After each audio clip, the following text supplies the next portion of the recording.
second book now, and third as well. Yeah, doing two at the moment. But it's bye-bye Mickey Finn and hello Richard Heaney.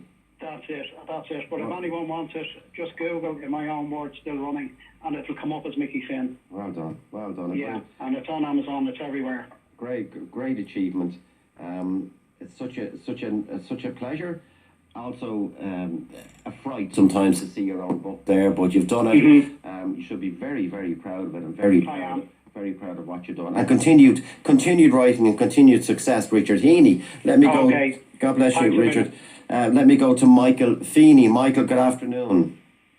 And a very good afternoon to you, Joe. Tell us about your book. It's a memoir.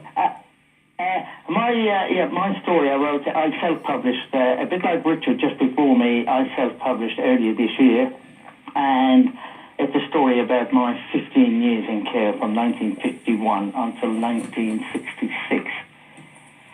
And I was placed in an orphanage 9 days before my second birthday. My older sister Anne was 7, brothers Martin was 5, and Patrick 3.5.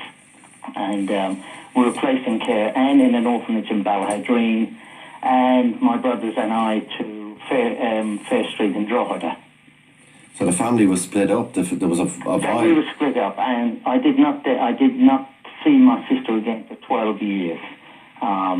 When she came to the industrial school in Salt Hill, where we were sent when we were 10, to actually take my brother Patrick to England when he was 16. And your father died on Christmas Day in 1981? He did. He died on Christmas Day in 1981. He burned to death in where he was living in Ashford in County Wicklow.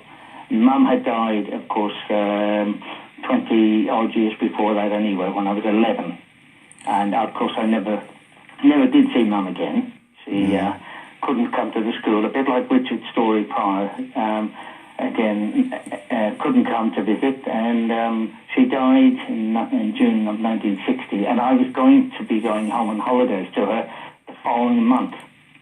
But God, in the infinite way that he does things, probably decided I didn't need to see my mother. She was a broken woman by then anyway. And but you headed to Australia, as indeed did 4 of your siblings, who are now living in Australia, where you are. You're in New South Wales. How did you get to Australia? You took the slow route. I took the slow route. It was my sister, of course, was living in England, working there, had married, and they had won £1,000 in a competition. And in a moment of pure madness, they decided